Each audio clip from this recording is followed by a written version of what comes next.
Olá, pessoal. Nós iremos tratar um pouquinho aqui sobre o livro, que tem como tema Patologia dos Sistemas Elétricos Prediais. Vamos dar um enfoque no capítulo 2 desse livro, que tem como ir abordar as manifestações patológicas em sistemas elétricos prediais. O livro tem como autor Roberto de Carvalho Júnior, e esse trabalho terá como discentes as alunas Ana Luísa, Letícia Gomes e Nathalie Trindade.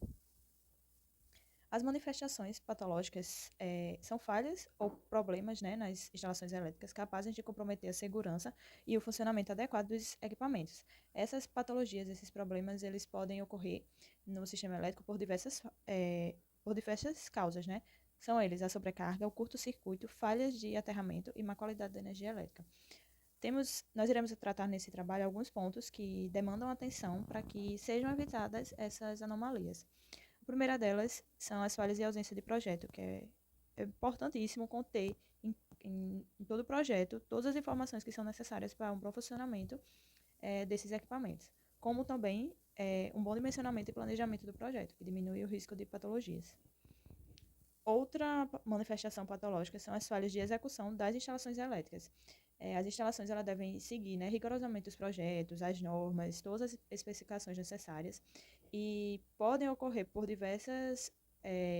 por negligências, falta de capacitação, ausência de fiscalização. A fiscalização é muito importante para que o serviço seja feito conforme as normas e com os materiais também adequados. Por isso que é ter essa atenção redobrada. Outra manifestação é o emprego de materiais inadequados, né? A má qualidade dos materiais é essencial para evitar patologias nos sistemas elétricos. Deve também priorizar produtos que atendam às normas e especificações do projeto. Muitos construtores usam materiais de baixa qualidade para reduzir custos, o que causa falhas e riscos à segurança, né? Problemas, a obstrução de eletrodutos, isolamento, deficiente de cabos e aquecimento excessivo. O desgaste pelo uso das instalações, né? Todas as edificações, elas sofrem desgaste natural com o tempo, afetando também os sistemas elétricos. A falta de manutenção preventiva em todas as etapas é um problema, assim, né? Que pode acontecer acidentes, pode vir a acontecer acidentes, por isso que é muito importante ter a manutenção, fazer essa manutenção tanto preventiva quanto também corretiva. E a durabilidade desses equipamentos depende de alguns fatores, como um bom projeto, materiais de qualidade e uso adequado. Vida útil dos componentes elétricos, né? Tem alguns componentes que eles precisam ser, tem que ser, né, trocados, precisam de manutenção. Por exemplo, interruptores e tomadas, a vida útil de 10 a 20 anos, os disjuntores e DRs, vida útil de 25 anos, fios e cabos elétricos, a vida útil é de 10 a 30 anos. É essencial realizar essas inspeções e manutenções regulares para prolongar a durabilidade e garantir a segurança dos sistemas elétricos. O subdimensionamento da rede, né? Ocorre quando a capacidade de instalação é menor que a demanda de energia dos equipamentos. Então, por isso que tem que ser evitado esse problema, porque caso o cliente, né, venha a superaquecer, né, a colocar mais equipamentos ligados àquela rede elétrica, irá superaquecer, né, a rede, superdimensionar a rede. Também outro fator é o padrão de entrada desatualizado. O padrão de entrada é o ponto, né, onde a energia elétrica chega à unidade consumidora. Ela deve estar em conformidade com as normas técnicas da concessionária e utilizar materiais homologados, né? A norma que regulamenta, né, o sistema elétrico predial é a NBR 5410/2004. Ela determina a instalação de dispositivos de proteção contra subtensão, sobretensão e falta de fase. A atualização também do sistema do padrão de entrada, ela deve ser feita pelo engenheiro habilitado. Outro ponto é a deficiência em pontos elétricos na instalação. Ocorre quando há falta de coordenação, quando não tem uma comunicação também entre engenheiro, arquiteto e construtor, ocorre essa falta de pontos, né, que são necessários para que seja atenda, né, a demanda daquela casa, daquela edificação. Iluminação inadequada, a impossibilidade de instalar equipamentos específicos, como um ar-condicionado, são alguns fatores também. Outro é a deficiência de tomadas, né? Tomadas tanto de uso geral quanto de uso específico. Leva também ao proprietário, né, ao usuário, utilizar, como a gente chama, né, fazer gambiarras, né? Fazer improvisação, utilizar extensão, Benjamin, que podem, né, vir a ocorrer algumas patologias em decorrência do uso desses equipamentos, né? Coloca, né, em risco a segurança da instalação. Tomadas de uso geral, elas são destinadas a ligar os aparelhos que consomem até 10 amperes, como televisores, rádios, carregador de celular, entre outros. E as tomadas de uso específico são aquelas que são destinadas a utilizar, né, de aparelhos que consomem entre 10 a 20 amperes de corrente, como ar-condicionado, chuveiro elétrico, forno elétrico de demanda, né, de alta amperagem. Quantidade mínima de tomadas em instalações residenciais, né? Tem algumas regrinhas que precisam ser seguidas para que atenda à demanda daquela edificação. Por exemplo, tomadas de uso geral. Em ambientes com área menor igual a 6 metros quadrados, é necessário um ponto. Ambientes com área superior a 6 metros quadrados, um ponto a cada 5 metros, ou fração de perímetro. Em áreas molhadas, um ponto a cada 3,5 metros, ou fração de perímetros. A potência, né, dessas tomadas de uso geral. Em áreas molhadas, nas 3 primeiras, 600 VA, e as demais, né, o que passar de 3, 100 VA para cada uma. Nos demais cômodos, 100 VA, a potência. Já nas tomadas de uso específico, vai ser estabelecida a quantidade em decorrência dos equipamentos que vão ter naqueles determinados ambientes, né? Depois de feito, né, visto, né, aquela demanda, aquela necessidade do cliente, se eles vai ter ar-condicionado, chuveiro elétrico, entre essas coisas, vai ser determinada a tomada de uso específico a partir disso. E a sua potência também. A potência de cada aparelho vai ser determinada a partir do seu uso, né? Ele vai ser usado para quê? Para um ar-condicionado, então a potência vai ser tanto. Todas essas potências tem na norma, né? Na NBR 5410. Quantidade mínima de tomadas em instalações comerciais mudam um pouquinho, né? Já no caso do comercial, as tomadas de uso geral, né? A quantidade. Ambientes com área menor igual a 40 metros quadrados, um ponto para cada 3 metros. Ambientes com área superior a 40 metros quadrados, 10 tomadas para os primeiros 40 metros quadrados. Em lojas, uma tomada para cada 30 metros quadrados. A potência, enquanto na instalação residencial era 100 VA, nas instalações comerciais, 200 VA por tomada, na tomada de uso geral. Já na tomada de uso específico, ela segue o mesmo critério que nas instalações residenciais, né, nas edificações unifamiliar.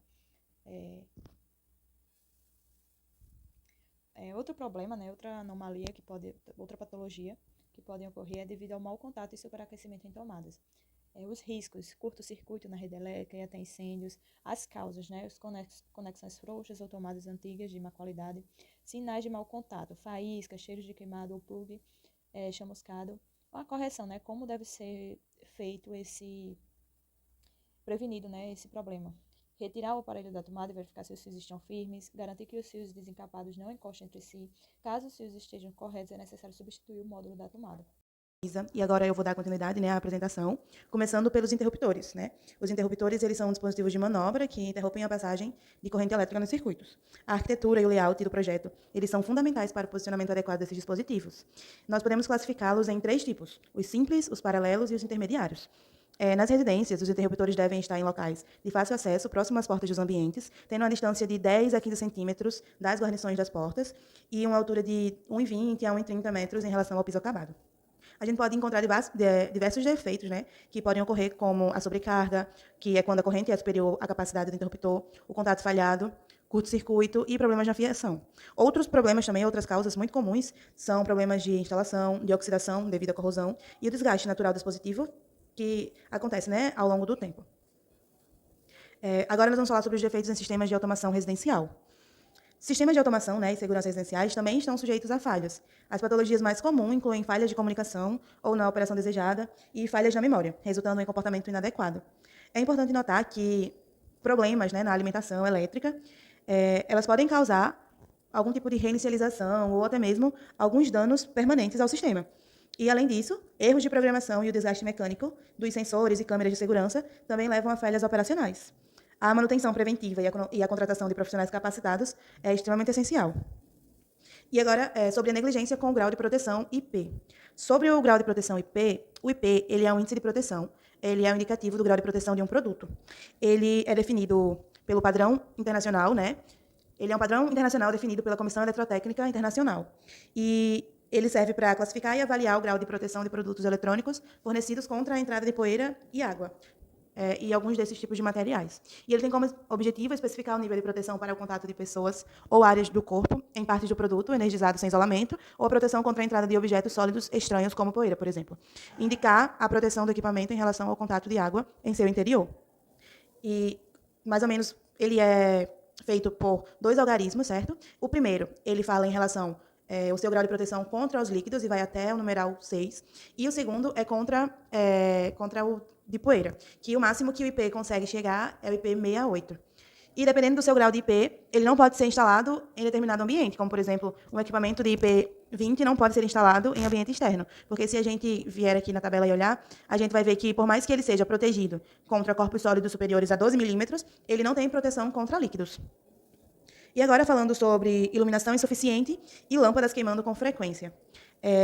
Um projeto de iluminação adequado deve ser elaborado por um profissional considerando as dimensões do ambiente, a função e a atividade operacional. Ele é dimensionado, baseado na ABNT NBR 5413/2013, que, inclusive, essa norma ela foi cancelada. Eu trouxe ela aqui porque no livro cita ela. E a NBR 5410, de 2024, que ela é justamente sobre a questão de instalações elétricas prediais. E os métodos para cálculo de iluminação são carga mínima exigida, pelo método dos lumens ou métodos dos fluxos luminosos, pelo método das cavidades zonais e pelo método ponto por ponto, pelo método dos fabricantes. Um dos mais usados é carga mínima exigida, né, por ambiente, e esse também pelo método dos lumens, ou método do fluxo luminoso. Inclusive, o dimensionamento de iluminação de saída de emergência, iluminação de emergência relacionada a projetos de instalação de segurança, é justamente pelo método dos lumens. E sobre lâmpadas queimando com frequência, alguns fatores, né, eles podem causar a queima rápida, mas instantânea, digamos assim, de uma lâmpada. Seja a voltagem correta, a má qualidade da lâmpada, ou problemas de instalações elétricas, bem como também vibrações. E agora, falando sobre oscilações e queda de energia, as oscilações e queda de energia, mesmo quando não relacionadas à instalação interna, elas podem danificar os aparelhos elétricos e eletrônicos. Essas flutuações, digamos assim, elas podem ser causadas pela partida de grandes cargas, falhas na rede, descargas atmosféricas ou energia insuficiente. Há oscilações que são planejadas e são aquelas não planejadas. As planejadas são aquelas que reduzem o consumo de acordo com o horário, seja em horário de pico ou coisa do tipo. E as não planejadas, elas são aquelas que acontecem sem que a gente esteja esperando e são justamente elas que mais causam danos, né? E durante uma oscilação, é vital desligar todos os aparelhos, exceto um ponto de luz. É bom deixar um ponto de luz para saber se tem energia ou não e entrar em contato com a concessionária. A queda de tensão pode também, né, ela pode ser causada pela distância da rede ou pelo acionamento de equipamento que consome muita corrente, como ar-condicionado ou micro-ondas. E agora, falando sobre a ocorrência de sobretensões transitórias, SPDA e DPS, nós sabemos que eles são a causa mais frequente de queima de equipamentos, né? E esses picos de tensões, eles podem ser provocados por raios ou por manobras elétricas. E aí, para a proteção externa, nós utilizamos o SPDA, que o SPDA, ele é o sistema de proteção contra descargas atmosféricas. Ele é um sistema que protege as edificações contra os raios, né, conduzindo a descarga elétrica para a terra de forma segura. E ele é dimensionado conforme a norma ABNT NBR 5419. E existem alguns tipos, que é o método de Franklin, a gaiola de Faraday e o método da esfera rolante. O mais usado que a gente vê assim é o método de Franklin e a gaiola de Faraday. E para proteger os dispositivos, temos o DPS, certo? Que ele é um dispositivo de proteção contra surtos, que é o equipamento que protege aparelhos elétricos e eletrônicos contra picos de tensão, que são justamente essas sobretensões transitórias, né, causadas por raios ou manobras elétricas. Ele desvia o excesso de energia para o aterramento. É importante ressaltar que, sem o SPDA e o DPS, há risco de queima de equipamentos, danos estruturais, choques elétricos e incêndios, além de prejuízos financeiros. E a ausência desses sistemas coloca em risco a segurança de pessoas e também das edificações. Agora, falando sobre erros comuns, né, na instalação de um SPDA. O Brasil, ele é um líder mundial em incidência de descargas atmosféricas, o que torna, né, a instalação correta de um SPDA vital. Contudo, a instalação inadequada compromete sua eficácia.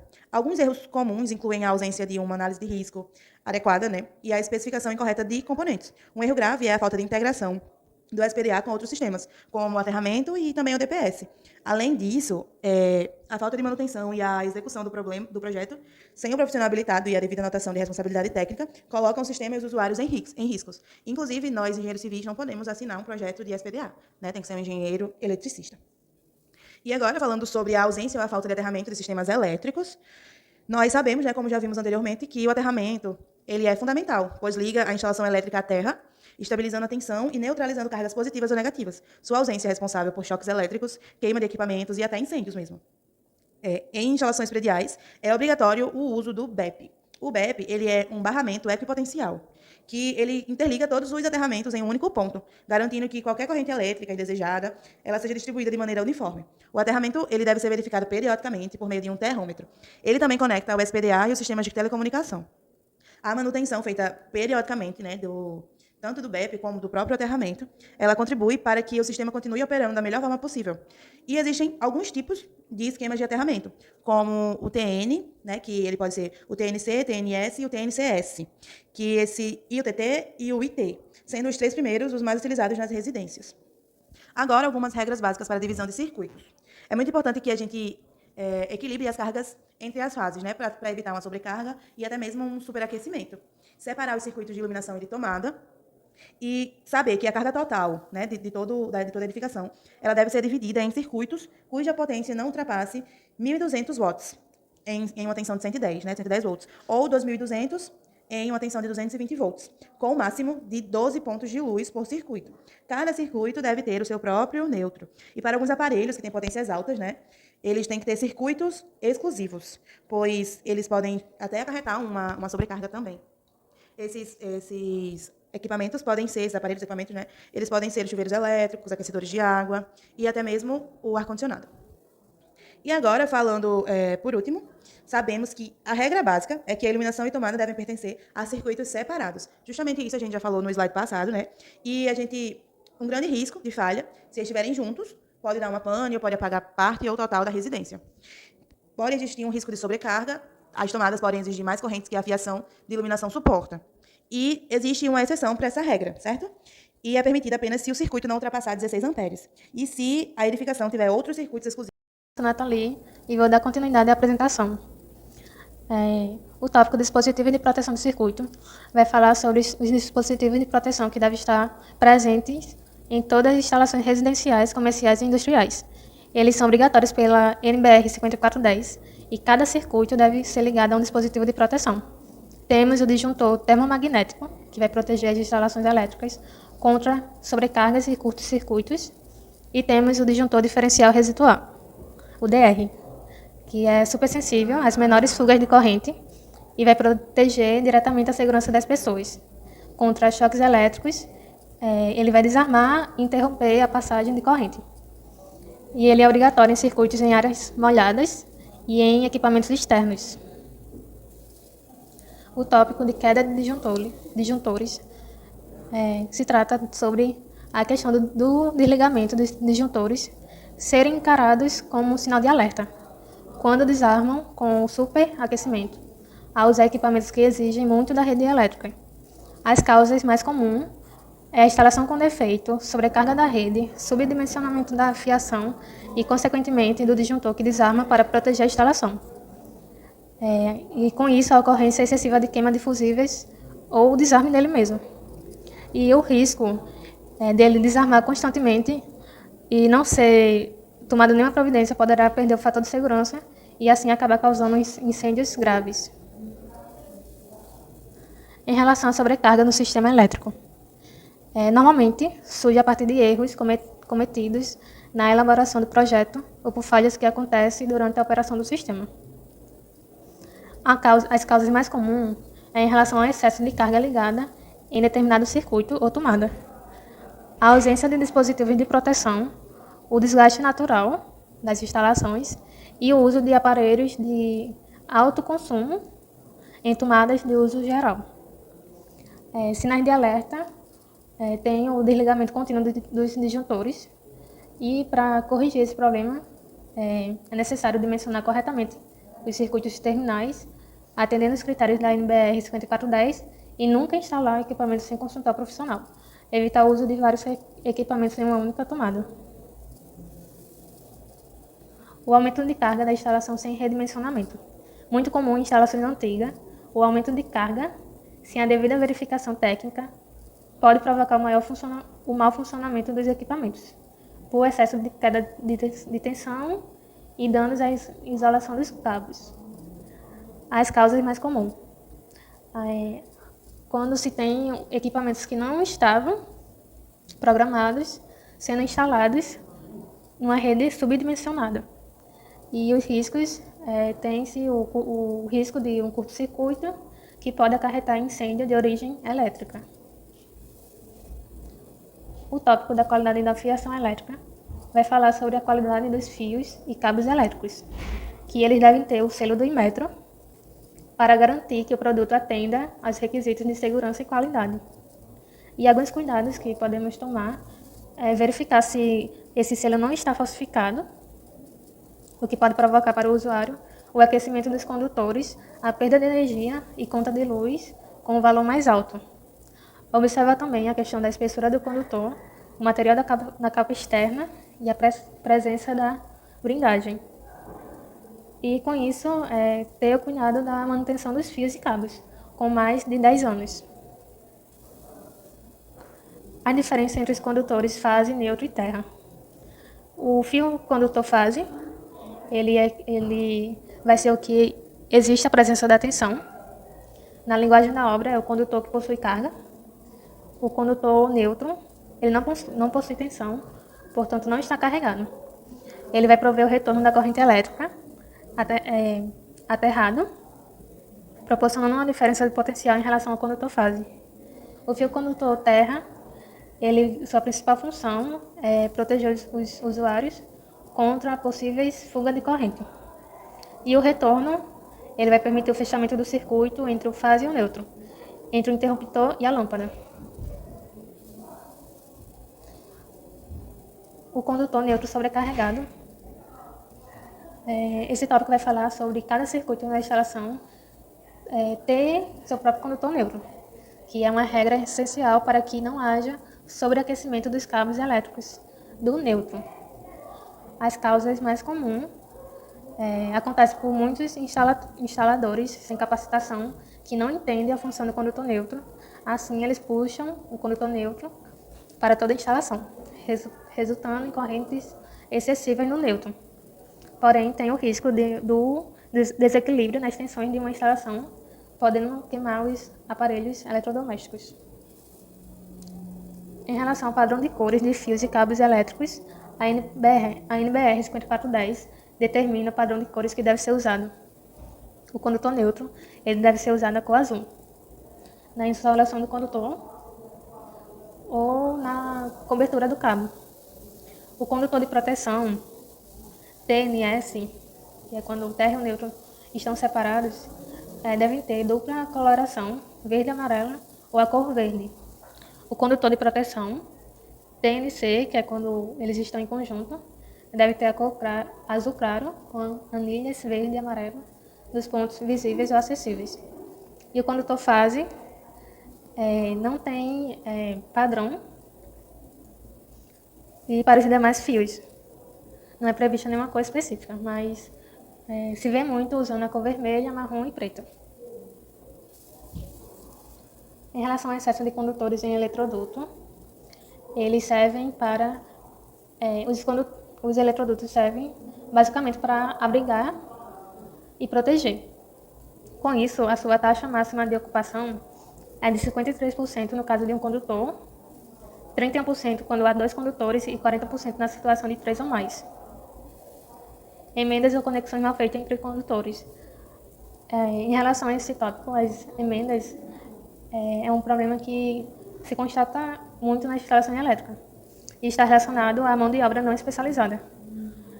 Com isso, se tem o desperdício da energia elétrica, que além de representar um perigo, tem a questão da fuga de corrente e o mau contato, que pode trazer risco para o usuário. Em relação à fuga de corrente, ocorre quando o fluxo de energia escapa dos fios e dos condutores de maneira inesperada, como se fosse um vazamento de eletricidade. As causas mais comuns em relação à baixa isolação, cabos desencapados, cabos rompidos, baixa resistência da capa do fio, efeitos de componentes em um circuito ou aparelho, sinais de alerta, se algum equipamento na residência estiver dando choque, é sinal de que há uma fuga. E cuidados em relação a isso seria a ferramenta de proteção eficiente, o disjuntor diferencial residual, fazendo com que o fluxo de energia pare e os danos sejam evitados. Em relação a curtos-circuitos, eles são acidentes elétricos que podem causar sérios danos ao sistema elétrico da edificação. Ocorre quando a quantidade de corrente no sistema é superior em relação à carga que o condutor suporta. As causas mais comuns tem relação a erro de dimensionamento em fios desencapados que provocam os curtos-circuitos. E o risco dano ao aparelho e choques elétricos, podendo causar até incêndio. Em relação aos choques elétricos, é a passagem de uma corrente elétrica através do corpo, utilizando como condutor. E os tipos. Tem o choque elétrico dinâmico, o qual a pessoa fica exposta à rede enquanto toma o choque. O estático, quando o ser humano é exposto à eletricidade estática. É o choque que recebemos quando tocamos na maçaneta, de pequena duração. Temos a descarga atmosférica, quando essa entra em contato diretamente ou indiretamente com uma pessoa. E os riscos podem causar em um indivíduo somente susto, queimaduras, ferimentos, parada cardíaca ou até mesmo morte. E, por último, que o livro cita, são algumas normas aplicáveis em projetos de sistemas elétricos prediais, que são as checklists, né? A primeira residência que a gente escolheu foi essa daí, e o grande problema dela, é que ela tem apenas um disjuntor, né? Apenas uma seção, apenas um circuito que liga e desliga toda a casa. E aí o tipo, né?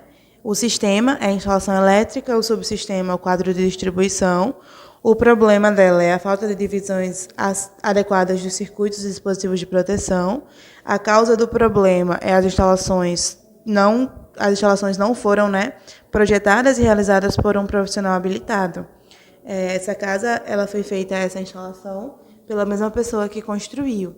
E quando ela foi construída há alguns anos atrás, há 25 anos atrás, que é a idade da edificação, né, ela não teve nenhum projeto nem nada do tipo. O local é na fachada frontal, como mostra na foto anterior. O desempenho ele é insatisfatório, porque ele tem risco à segurança do usuário, curto-circuito, danos aos equipamentos eletrônicos e até mesmo causar incêndios, né, por causa da sobrecarga que acontece na instalação elétrica. A exposição ambiental é alta, porque ele tem a incidência de chuvas, porque ele fica bem na fachada e bem visível. O grau de urgência é crítico, porque ele tem a prioridade 1, já que ele causa grande risco aos moradores, né, e aos equipamentos da residência. As possíveis soluções seria retirada de toda a instalação elétrica presente na edificação, realização de um projeto elétrico contendo todo o planejamento e dimensionamento adequado para a edificação, assim como a execução da nova instalação deve ser realizada por um profissional habilitado sobre vistoria dos seus serviços. A vistoria foi realizada no dia 25/10.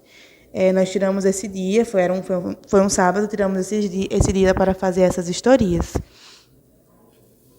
O próximo é uma residência de uma das alunas, e o grande problema dele é essa questão dos fios dos condutores, né, que são todos expostos. E a idade da edificação é 30 anos, também é uma residência unifamiliar, certo? Nesse caso, não é um erro de projeto, é um erro de execução.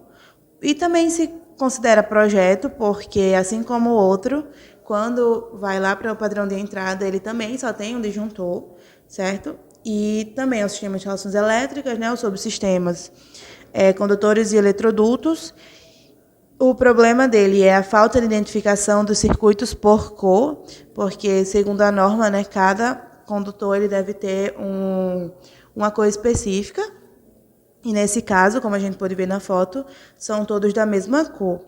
A proteção dos cabos por eletroduto, a gente viu que é totalmente exposto, além de que os condutores têm a mesma bitola, tanto para iluminação como para circuito de tomada, já que eles fazem parte também do mesmo circuito.